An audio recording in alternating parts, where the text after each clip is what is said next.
Bismillahirrahmanirrahim. Alhamdulillahirabbil alamin.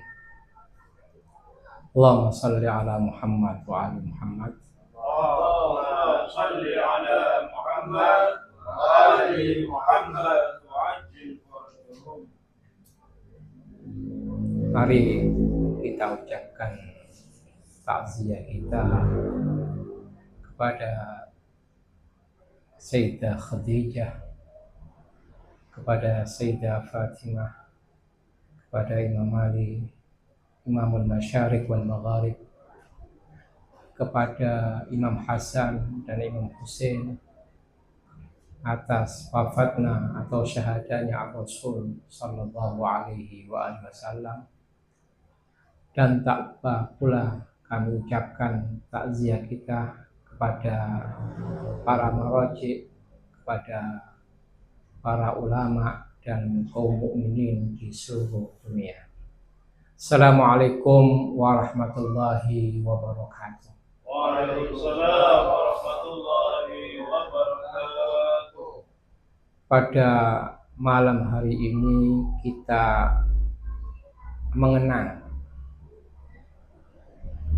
syahadat atau wafatnya Rasul sallallahu alaihi wasallam yang terjadi pada tanggal 28 Safar.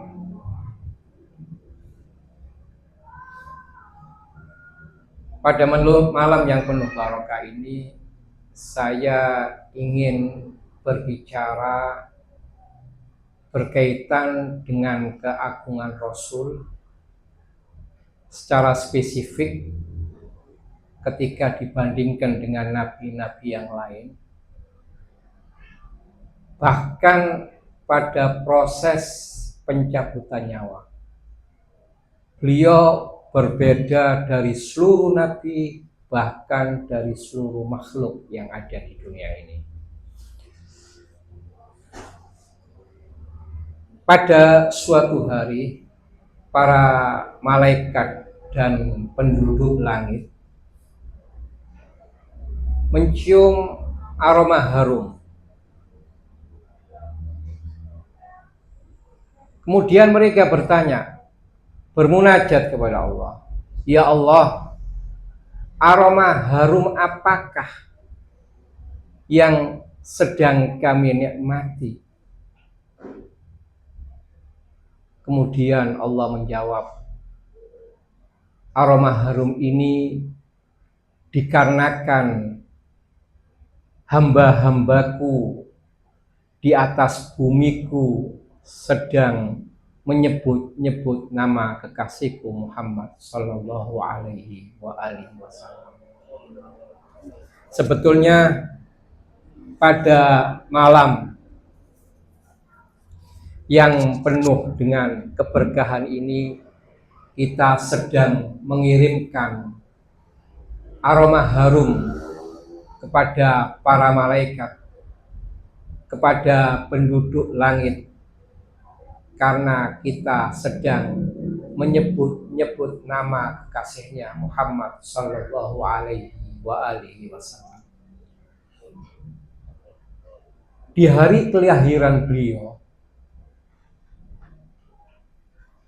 beliau disambut oleh seluruh makhluk Tuhan, baik yang benda-benda mati ataupun makhluk hidup, semuanya menyambut kelahirannya. Sebagaimana disebutkan oleh Al-Habib Ali Al-Habsyi, a'lanatis samawati wal arduna bitarhib. Seluruh penduduk langit dan bumi, berarti seluruh realitas yang ada di dunia ini menyambut kelahiran Rasulullah dengan sambutan yang hangat. Walaupun kita mengetahui Rasul adalah makhluk Allah yang paling terkenal, tapi tidak satu makhluk pun yang mampu mengenal hakikat Ar-Rasul Sallallahu Alaihi Wasallam. Ada seorang ulama dari Mesir, namanya Dr. Muhammad Al-Hafi. Ketika dia menulis kitab Min Akhlaqin Nabi, dari akhlak-akhlak Nabi, di muqaddimahnya, di pengantarnya, dia merintih, dia mengeluh. Kurang lebih keluhannya semacam ini. Bagaimana seberkas cahaya akan bercerita tentang matahari? Bagaimana setetes air akan melukiskan samudra yang luas? Bagaimana sebutir pasir akan menggambarkan gunung yang tinggi? Sejauh yang bisa dicapai oleh sebuah pena hanyalah isyarat-isyarat tentang kebesaranmu. Ini rintihan seorang ulama ketika ingin berbicara berkaitan dengan nabinya. Ada Hassan bin Sabit. Beliau ini sahabat Nabi yang jalil, yang mulia. Sebelum Islam, beliau pernah diminta oleh tokoh-tokoh Quraisy, karena Hassan bin Sabit ini sangat dikenal. Dia adalah seorang syair, seorang yang biasa menggubah puisi-puisi. Dia diminta oleh tokoh-tokoh Quraisy untuk mengamati Rasulullah, kemudian menggubah puisi-puisi atau syair-syair tentang Rasulullah untuk dicari kelemahan-kelemahannya. Yabna Thabit law hajauta Muhammad biqasidatik aqtainaka minal mal wal jah. Dia akan dijanjikan uang dan jabatan. Kemudian kata Hassan bin Sabit sebelum memeluk agama Islam, da'ni arahu wa ra'ait idza ra'aitu waqa'at aini ila ba'din naqsi fihi. Biarkan aku, tunjukkan aku di mana tempat jalannya Muhammad, sehingga aku bisa melihatnya. Karena kalau aku bisa melihatnya, nanti aku bisa melihat kekurangan-kekurangannya. Kemudian apa yang terjadi?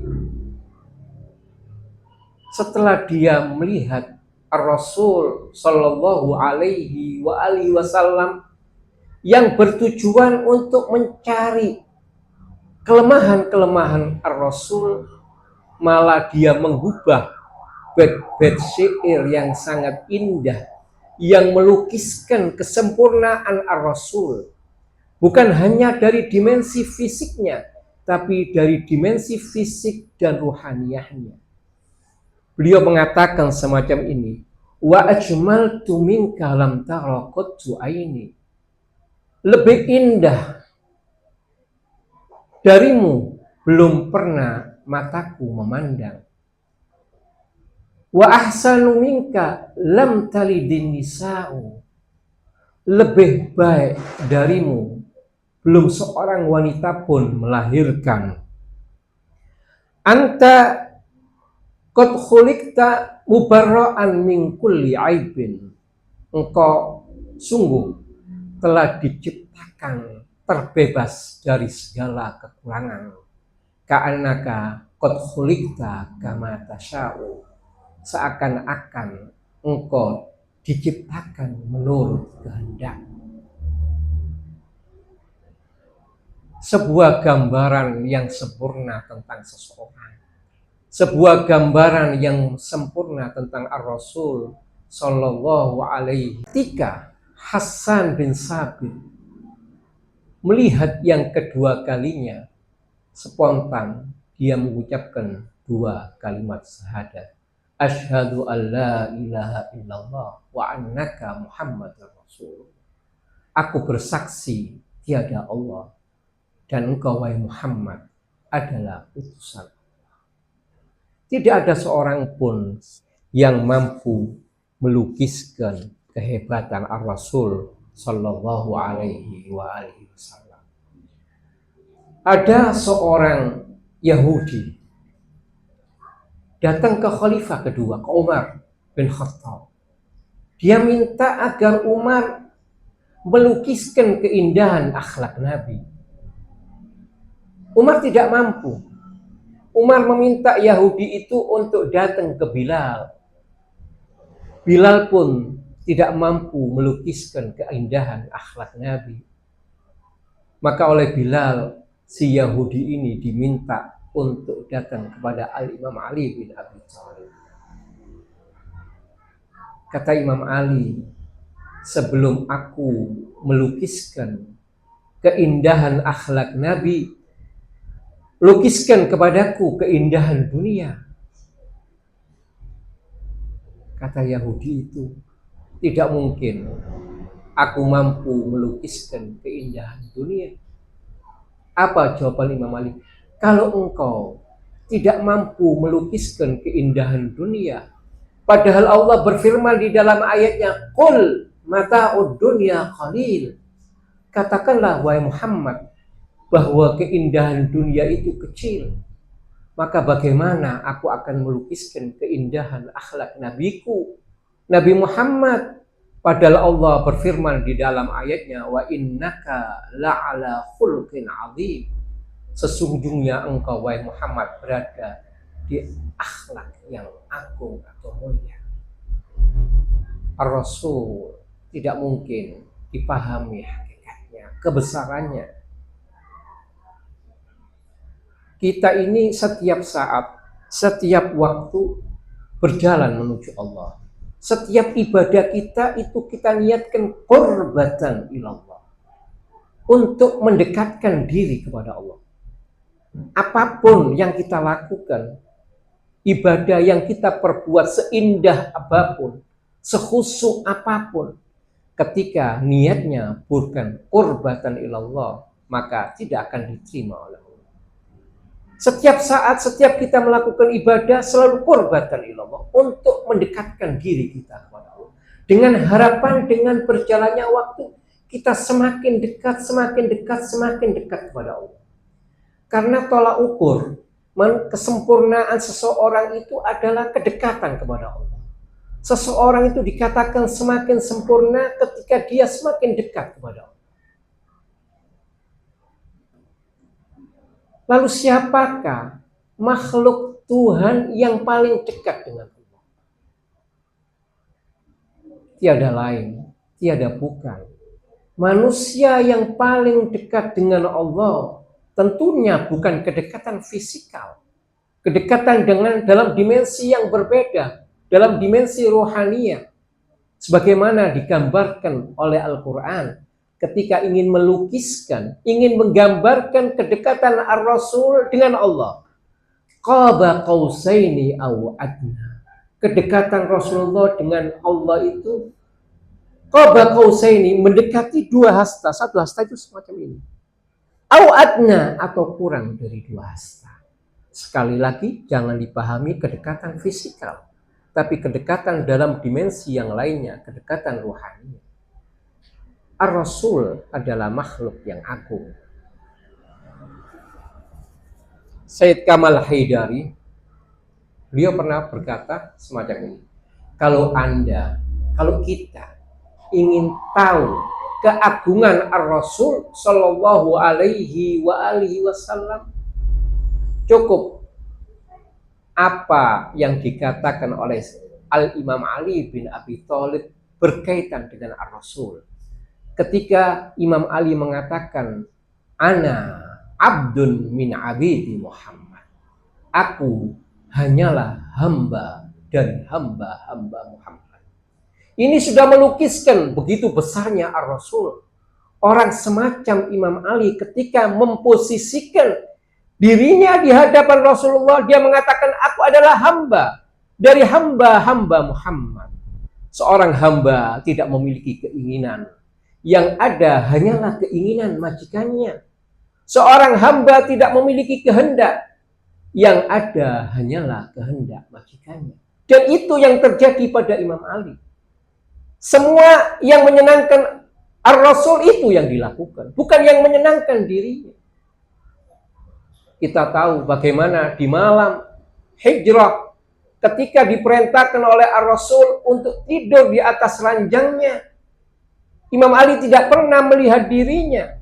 Yang dilihat hanya Rasulullah. Ketika diperintahkan tidur di atas ranjangnya, apa yang ditanyakan Imam Ali? Imam Ali bukan tanya, apakah aku selamat wahai Rasulullah? Karena resikonya besar. Andaikan pemuda-pemuda Quraisy di saat itu langsung menghunjamkan pedangnya, maka pasti Imam Ali akan terbunuh. Imam Ali hanya bertanya, wahai Rasulullah, apabila aku tidur di atas ranjangmu, apakah engkau selamat?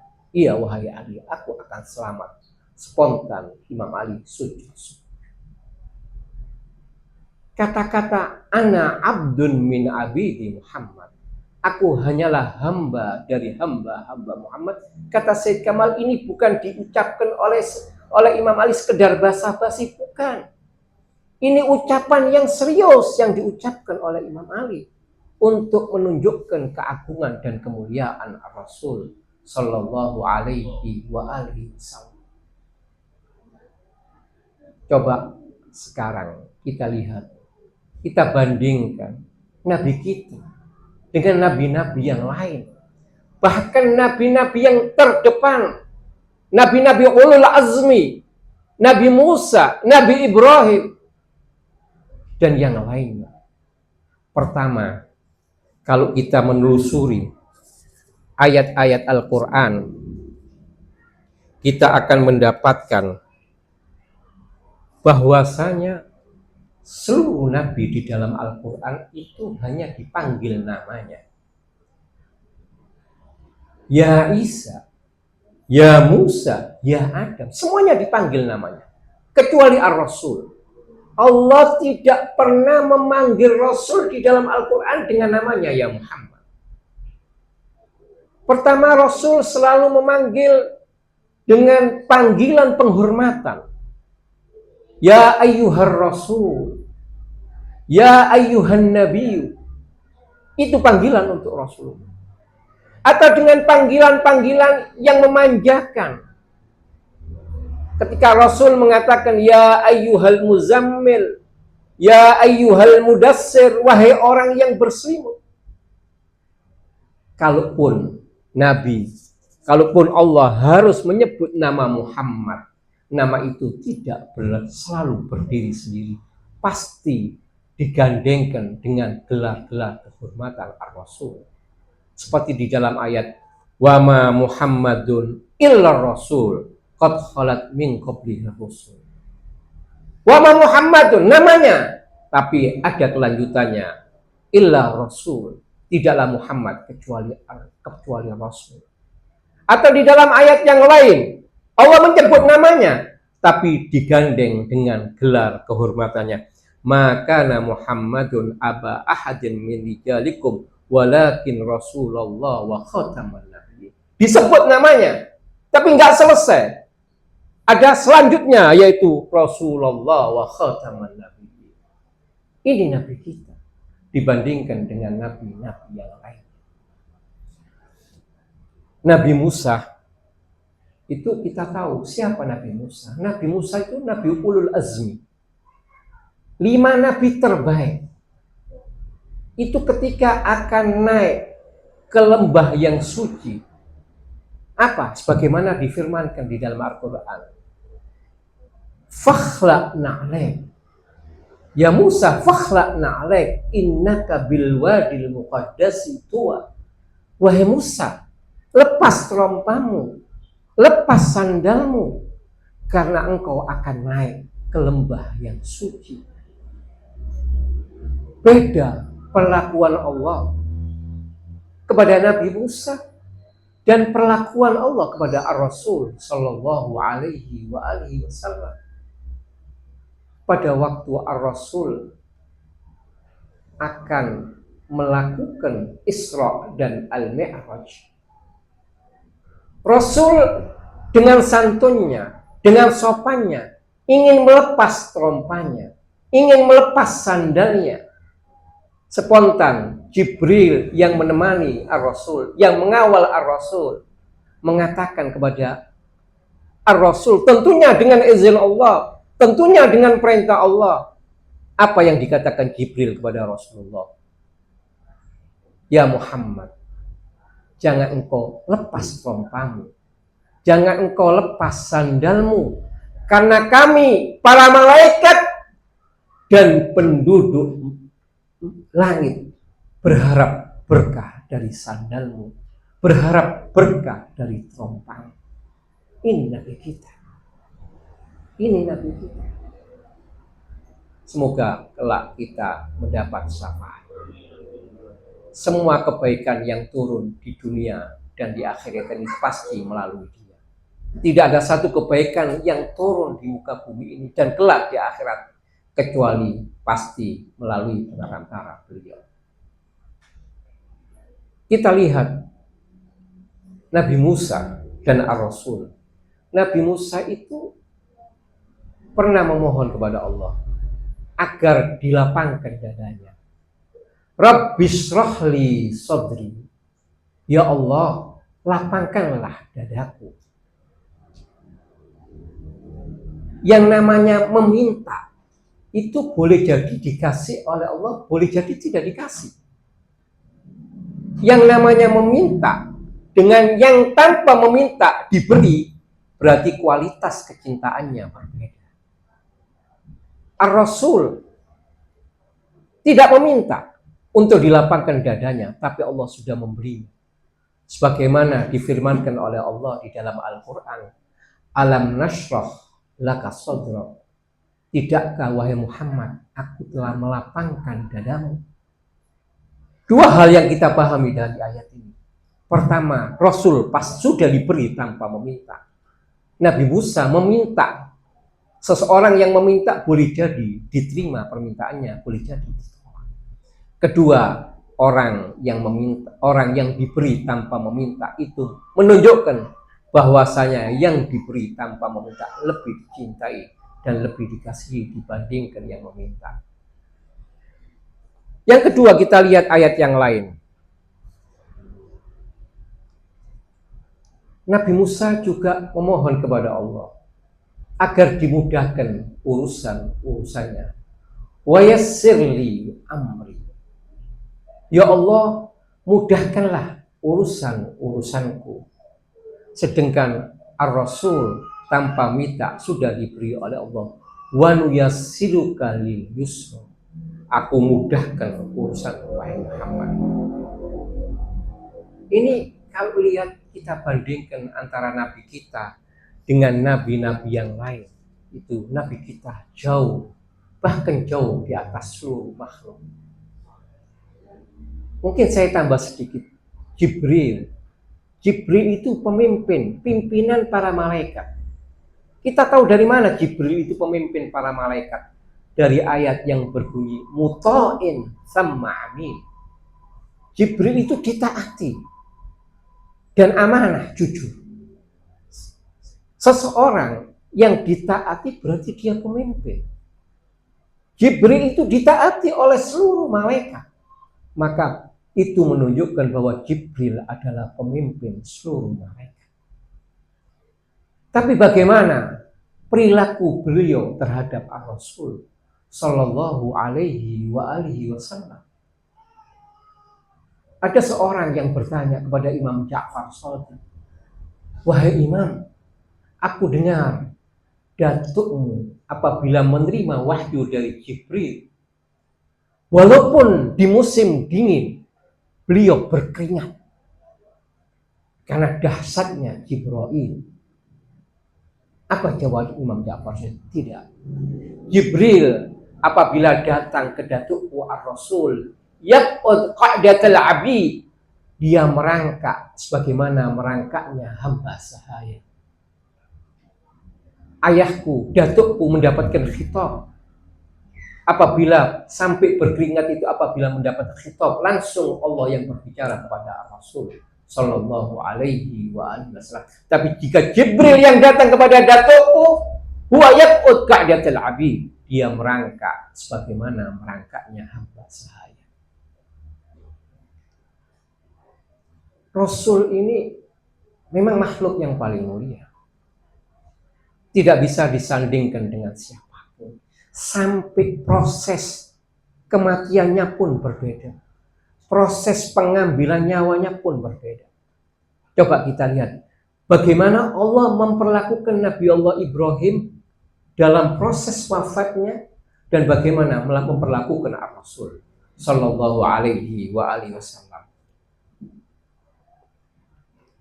Ketika Allah ingin mencabut nyawa Nabi Allah Ibrahim, Allah memerintahkan malaikat pencabut nyawanya untuk turun ke bumi, mengucapkan salam kepada Nabi Ibrahim. Kemudian Nabi Ibrahim bertanya, ya malakal mauti adain amnain, kamu datang kemari ini dalam rangka mencabut nyawa atau sedang berziarah mengunjungi aku? Qala balda, aku akan mencabut nyawamu ya Ibrahim. Kemudian Nabi Ibrahim menjawab, fahal ra'aita khalilan yumitu khalilan, wahai Israel, apakah engkau melihat kekasih mematikan kekasih? Maksudnya, apakah engkau akan melihat Allah kekasihku mematikan aku sebagai kekasihnya? Faqala jalla jalaluh, kemudian Allah menjawab, ya malakal mauti idhab ilaihi, wahai Israel, pergi kepada Nabi Ibrahim dan katakan, hal ra'aita habiban yakrahu liqa'a habibihi, apakah seorang kekasih tidak ingin berjumpa dengan kekasihnya? Tentunya seorang kekasih pasti ingin berjumpa dengan kekasihnya. Maka Allah memerintahkan malaikat pencabut nyawa untuk mencabut nyawa Nabi Allah Ibrahim. Seorang kekasih itu tidak bisa berpisah dengan kekasihnya. Bagi orang-orang pecinta sejati itu, paling berat itu perpisahan dengan kekasih. Tidak ada yang lebih berat dari itu.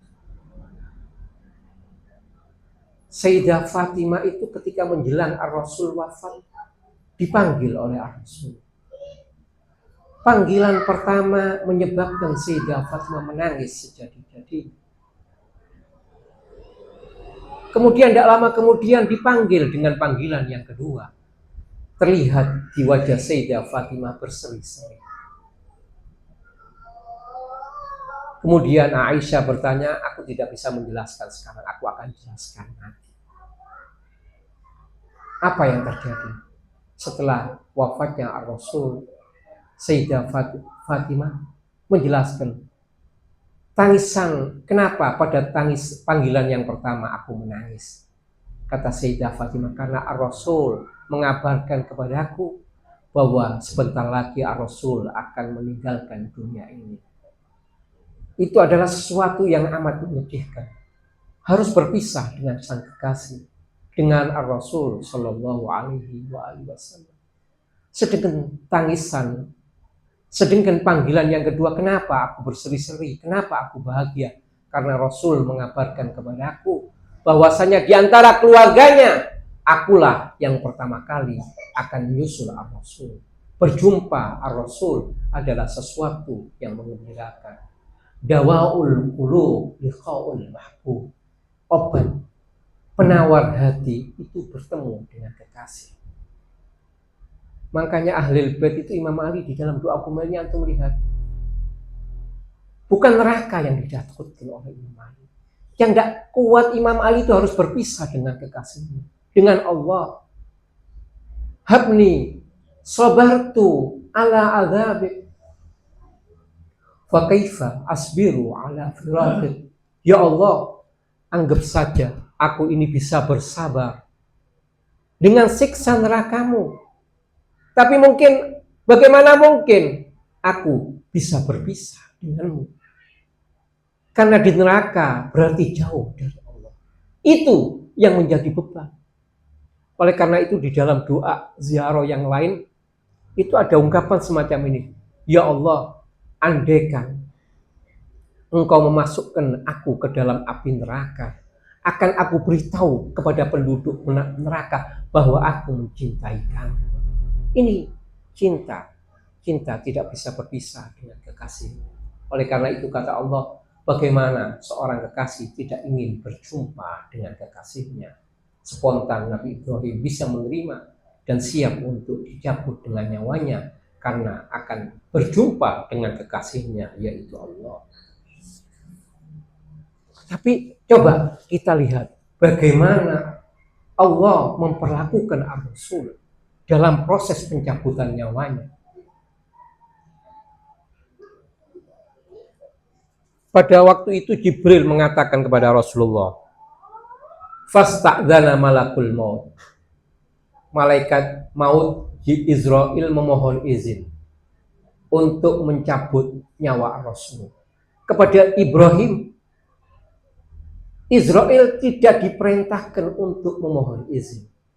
Tapi kepada Rasulullah, satu-satunya makhluk Allah yang ketika akan dicabut nyawanya diperintahkan oleh Allah agar Israel izin terlebih dahulu. Faqala Jibril, ya Ahmad, hada malakul maut. Wahai Ahmad, nama Rasulullah di langit. Ini Israel, yasta'dzinu alaika, mohon izin kepadamu. Lam yasta'dzin ala ahadin qablaka wala yasta'dzin ala ahadin ba'daka. Yang sebelumnya, sebelum kamu, dia tidak pernah meminta izin. Dan setelah kamu, dia juga tidak pernah meminta izin. Hanya khusus kepada Rasul. Qala sallallahu alaihi wasallam, sallallahu alaihi wa alihi wasallam, dan lahu, beri izin dia. Fa'adina lahu Jibril, maka Jibril memberikan izin. Fa'akbala hatta waqafa baina yadayhi, sehingga Israel mendekat kepada Rasul. Faqala ya Ahmad, kemudian berkata kepada Rasulullah, innallaha ta'ala arsalani ilaika, Allah telah mengutusku kepadamu. Wa amaroni an uti'aka fima ta'murini, dan Allah memerintahkan aku agar taat kepadamu apapun yang kamu perintahkan. In amartani biqabdi nafsika qabattuha, kalau engkau memerintahkan aku untuk mencabut nyawamu, aku cabut nyawamu. Wa in karihta taraktuha, tapi kalau engkau tidak menginginkan untuk dicabut nyawanya, engkau tidak akan cabut nyawamu. Faqala Nabi, ataf'al dalika ya malakal maut, apakah engkau akan melakukan itu? Maksudnya apabila aku memerintahkan kamu mencabut nyawamu, akan aku cabut. Apabila aku tidak perintahkan untuk dicabut, tidak kamu cabut? Iya, kata Israel. Kemudian Jibril menyahut. Faqala lahu Jibril, kemudian Jibril berkata kepada Rasul, ya Ahmad, innallaha tabaraka wa ta'ala qad ishtaqa ila liqa'i. Wahai Ahmad, kata Jibril, sungguh Allah telah rindu untuk berjumpa denganmu. Faqala Rasulullah, ya malakal maut, imdi lima umirta bihi. Wahai malaikat pencabut nyawa, cabutlah nyawaku sebagaimana engkau diperintahkan. Setelah mendengar apa? Setelah mendengar Jibril mengatakan, wahai Muhammad, wahai Ahmad, Allah telah rindu untuk berjumpa denganmu. Semoga sedikit yang saya sampaikan ini bisa memberikan pelajaran pada diri saya dan hadirin sekalian. Wabillahi taufiq wal hidayah, waridha wal inayah. Assalamualaikum warahmatullahi wabarakatuh.